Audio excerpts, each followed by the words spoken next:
क्या आपने कभी सोचा है कि सनातन धर्म की कहानियां केवल मनोरंजन नहीं, बल्कि जीवन के गूढ़तम रहस्यों का दर्पण है? यह केवल एक ईर्ष्य की कथा नहीं है।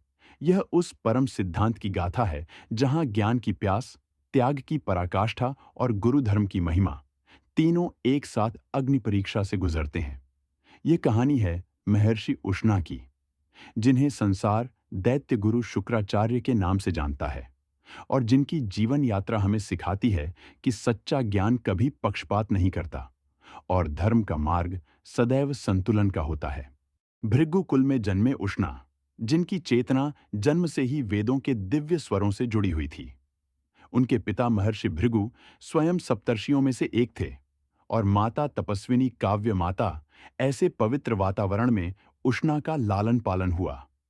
बाल्यकाल से ही उनके हृदय में एक ही अलौकिक प्यास थी, परम ज्ञान की प्राप्ति।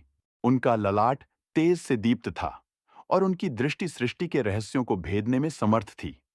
वे केवल शास्त्रों को पढ़ते नहीं थे, बल्कि उनके अर्थों को अपनी आत्मा में आत्मसात करते थे। यह उनकी असाधारण मेधा का प्रमाण था, जो उन्हें सामान्य बालकों से भिन्न बनाता था। शिक्षा के लिए वे महर्षि अंगिरा के पावन आश्रम पहुंचे, जो उस समय के महानतम गुरुओं में से एक थे। वहीं थे बृहस्पति, देवों के भावी गुरु, जो उष्णा के सहपाठी बने। एक ही गुरु, एक ही आश्रम, एक ही ज्ञान का स्रोत, पर नियति ने दो भिन्न मार्ग रच दिए। उष्णा की बुद्धि तीव्र थी, मेधा विलक्षण।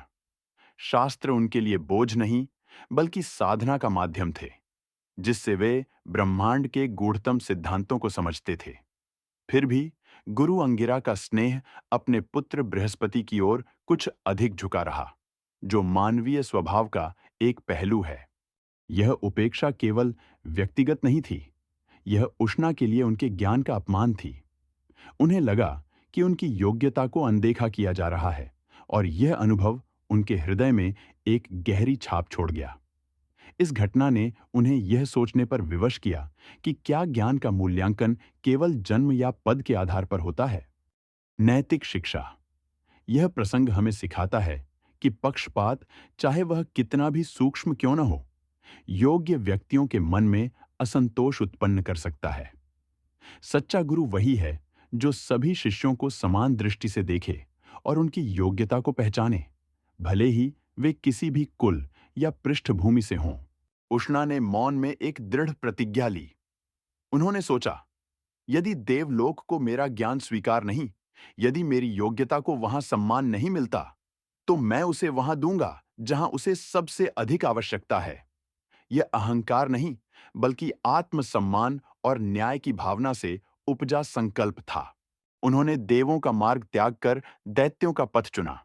यह प्रतिशोध नहीं, बल्कि सृष्टि में संतुलन स्थापित करने का एक गहन विचार था। उन्होंने देखा कि दैत्य शक्तिशाली तो थे, पर मृत्यु के भय से बंधे थे। देव हर युद्ध में पुनर्जीवित हो जाते थे, क्योंकि उनके पास अमृत था, जबकि दैत्य एक बार मरने के बाद वापस नहीं आते थे। यह असमानता प्रकृति के नियमों के विरुद्ध थी और उष्णा जानते थे कि जब तक मृत्यु पर विजय नहीं, तब तक धर्म का वास्तविक संतुलन संभव नहीं। उनका लक्ष्य केवल दैत्यों को शक्तिशाली बनाना नहीं था, बल्कि ब्रह्मांडीय व्यवस्था में एक न्यायपूर्ण संतुलन स्थापित करना था, जहां कोई भी पक्ष इतना कमजोर न हो कि वह पूरी तरह से मिट जाए। नैतिक शिक्षा। यह हमें सिखाता है कि कभी-कभी न्याय और संतुलन के लिए हमें अप्रत्याशित मार्ग चुनने पड़ते हैं। सच्चा धर्म केवल एक पक्ष का समर्थन नहीं करता, बल्कि सभी के लिए न्याय और समानता सुनिश्चित करने का प्रयास करता है। यह भी दर्शाता है कि जब एक द्वार बंद होता है, तो दूसरा खुलता है और हमें अपनी क्षमताओं का उपयोग वहां करना चाहिए जहां उनकी सबसे अधिक आवश्यकता हो। अपने संकल्प को पूरा करने के लिए उष्णा ने हिमालय का मार्ग चुना। यह वह स्थान है जहां श्वास भी साधना बन जाती है, जहां प्रकृति की कठोरता आत्मा को शुद्ध करती है। उन्होंने वहां हजारों वर्षों तक उग्र तप किया, अन्न त्यागा, जल त्यागा, अपनी देह को पीड़ा दी, पर अपने संकल्प को नहीं। उनकी तपस्या इतनी तीव्र थी कि तीनों लोक विचलित हो उठे। देवराज इंद्र भयभीत हुए, क्योंकि यदि यह तप सफल हुआ, तो देवों की सबसे बड़ी शक्ति मृत्यु पर उनका एकाधिकार निष्प्रभावी हो जाएगी। उन्होंने कई बार उष्णा की तपस्या भंग करने का प्रयास किया, अप्सराओं को भेजा, बाधाएं उत्पन्न की, पर उष्णा अपने लक्ष्य से डिगे नहीं। उनकी एकाग्रता और दृढ़ता अटल थी। अंततः स्वयं महादेव शिव, जो तपस्या के देवता हैं, प्रकट हुए। उनकी उपस्थिति से पूरा वातावरण दिव्य प्रकाश से भर गया। शिव ने अपनी गंभीर वाणी में कहा, उष्णा, तुम्हारी तपस्या केवल देह की नहीं, आत्मा की है। मांगो, क्या चाहिए? यह क्षण उष्णा के जीवन का सबसे महत्वपूर्ण मोड़ था। नैतिक शिक्षा। यह प्रसंग हमें तपस्या, दृढ़ संकल्प और लक्ष्य के प्रति अटूट निष्ठा का महत्व सिखाता है। यह दर्शाता है कि सच्ची लगन और त्याग से असंभव को भी संभव किया जा सकता है, और ब्रह्मांड की सर्वोच्च शक्तियां भी ऐसे संकल्प के आगे झुकती हैं। उष्णा ने कोई पद नहीं मांगा, कोई सत्ता नहीं, कोई व्यक्तिगत लाभ नहीं। उन्होंने कहा, हे महादेव, मुझे वह विद्या दीजिए जिससे मेरे शिष्य अन्यायपूर्ण मृत्यु से मुक्त हो सकें। मुझे संजीवनी विद्या का रहस्य दीजिए। यह उनकी दूरदर्शिता और निस्वार्थ भावना का प्रमाण था। वे जानते थे कि दैत्यों की हार का मुख्य कारण उनकी मृत्यु थी, और इस विद्या से वे इस असमानता को दूर कर सकते थे। महादेव ने तथास्तु कहा, और उस क्षण उष्णा केवल आर्षि नहीं रहे, वे दैत्य गुरु शुक्राचार्य बन गए। वे मृत्यु के नियम को जानने वाले और उसे पलट सकने वाले अद्वितीय गुरु बन गए।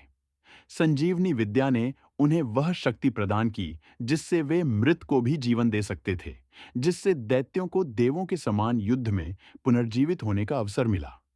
नैतिक शिक्षा। यह हमें सिखाता है कि सच्चा ज्ञान शक्ति के लिए नहीं, बल्कि न्याय और संतुलन के लिए मांगा जाना चाहिए। शुक्राचार्य का यह कार्य दर्शाता है कि ज्ञान का उपयोग समाज के कमजोर या वंचित वर्ग को सशक्त बनाने के लिए किया जाना चाहिए, ताकि वे भी सम्मान और समानता के साथ जी सकें। पर सनातन कथाएं यहीं नहीं रुकती। वे हमें जीवन के गहरे नैतिक द्वंद्वों से परिचित कराती हैं। देवों का भय बढ़ा। बृहस्पति ने अपने पुत्र कच्छ को एक गुप्त मिशन पर भेजा, शुक्राचार्य से संजीवनी विद्या सीखने के लिए। कच्छ दैत्यलोक पहुंचा, शिष्य बना और पूरी निष्ठा से शुक्राचार्य की सेवा की। शुक्राचार्य ने उसे स्वीकार किया, क्योंकि गुरु के लिए योग्य शिष्य से ज्ञान छुपाना अधर्म है। यहीं कथा में प्रवेश करती है देवयानी, शुक्राचार्य की पुत्री। कच्छ के प्रति उसका प्रेम, सेवा और त्याग सब एक साथ घटित हुए। दैत्यों का भय बढ़ा। उन्हें पता था कि यदि कच्छ संजीवनी विद्या सीख गया तो यह उनके लिए घातक होगा। इसलिए उन्होंने कच्छ को बार बार मारा। हर बार शुक्राचार्य ने अपनी संजीवनी विद्या से उसे जीवित किया। अंततः दैत्यों ने सबसे भयानक छल रचा। उन्होंने कच्छ को मारकर उसकी भस्म को मदिरा में मिलाकर शुक्राचार्य को पिला दिया। अब कच्छ गुरु के ही शरीर में था। यह एक ऐसा धर्म संकट था जिसकी कल्पना भी कठिन थी। नैतिक शिक्षा। यह प्रसंग गुरु शिष्य परंपरा की पवित्रता, सेवा का महत्व और ज्ञान की प्राप्ति के लिए किए गए त्याग को दर्शाता है। यह भी सिखाता है कि छल और कपट अंततः स्वयं को ही हानि पहुंचाते हैं, और सत्य की राह पर चलना ही श्रेष्ठ है। यहां खड़ा हुआ सबसे बड़ा धर्म संकट। यदि कच्छ बाहर आता है, गुरु मरेंगे। यदि बाहर नहीं आता, शिष्य मरेगा और संजीवनी विद्या का रहस्य भी लुप्त हो जाएगा। यह एक ऐसी स्थिति थी जहां कोई भी विकल्प आसान नहीं था, और तभी सनातन परंपरा का सर्वोच्च सिद्धांत प्रकट हुआ, गुरु का धर्म प्राणों से भी ऊपर। शुक्राचार्य ने अपने प्राणों की आहुति देने का निर्णय लिया ताकि कच्छ जीवित रह सके और संजीवनी विद्या का ज्ञान सुरक्षित रहे।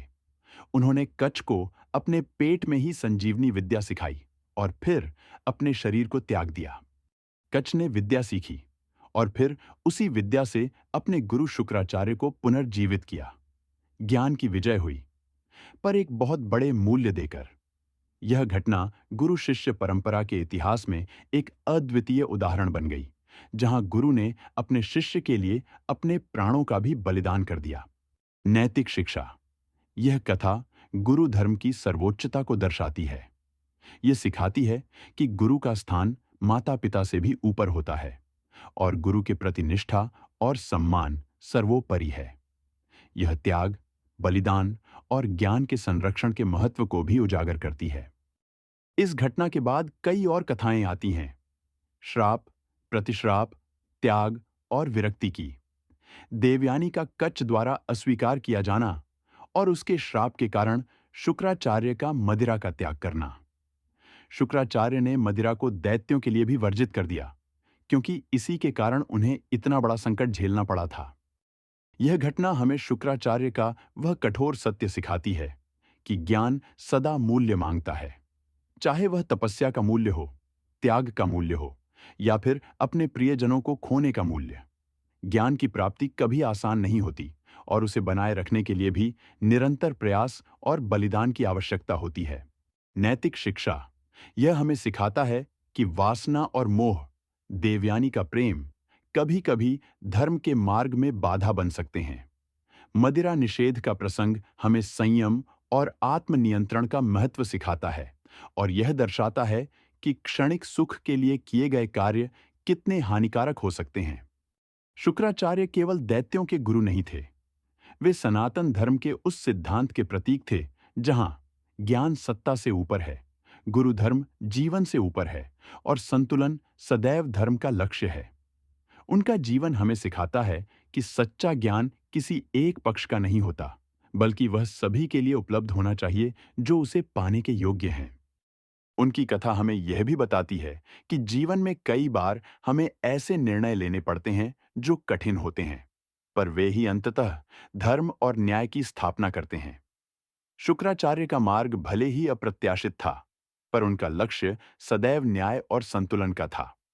नैतिक शिक्षा यह हमें सिखाता है कि किसी व्यक्ति का मूल्यांकन उसके बाहरी जुड़ाव से नहीं, बल्कि उसके आंतरिक सिद्धांतों और कार्यों से करना चाहिए।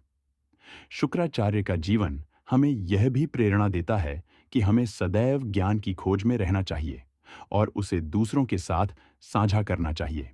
और यह कथा यहीं समाप्त नहीं होती। आगे आती है राजा बलि की कथा, जो शुक्राचार्य के शिष्य थे। वामन अवतार और वह क्षण जब स्वयं भगवान विष्णु शुक्राचार्य के सामने खड़े होते हैं। शुक्राचार्य ने अपने शिष्य बलि को वामन के छल से बचाने का प्रयास किया, पर बलि ने अपने गुरु की बात नहीं मानी और अपना वचन निभाया। यह भी गुरु शिष्य परंपरा का एक और आयाम है, जहां शिष्य को अपने धर्म का पालन करना होता है, भले ही वह गुरु की सलाह के विरुद्ध क्यों न हो। यह सभी कथाएं हमें जीवन के विभिन्न पहलुओं, नैतिक दुविधाओं और धर्म के सूक्ष्म सिद्धांतों को समझने में मदद करती हैं। ये हमें सिखाती हैं कि हर कहानी में एक गहरा अर्थ छिपा होता है, जो हमें जीवन जीने की सही राह दिखाता है। नैतिक शिक्षा यह प्रसंग हमें वचनबद्धता और धर्म के प्रति निष्ठा का महत्व सिखाता है। यह दर्शाता है कि कभी-कभी शिष्य को अपने गुरु की सलाह के बावजूद अपने धर्म का पालन करना पड़ता है, और यह भी कि भगवान की लीलाएं अगम्य होती हैं। यदि आप सनातन धर्म की ऐसी ही गूढ़, विस्मृत और आध्यात्मिक कथाएं जानना चाहते हैं, जो केवल कहानियां नहीं, बल्कि जीवन के गहरे तत्व और नैतिक शिक्षाएं समेटे हुए हैं, तो सनातन सीक्रेट्स बाय कौस्तव को सब्सक्राइब करें। यहाँ कथा नहीं, तत्व बताया जाता है। यहाँ हम आपको उन रहस्यों से परिचित कराते हैं जो आपके जीवन को एक नई दिशा दे सकते हैं और आपको अपनी जड़ों से जोड़ सकते हैं। जय श्री हरि। ओम नमः शिवाय।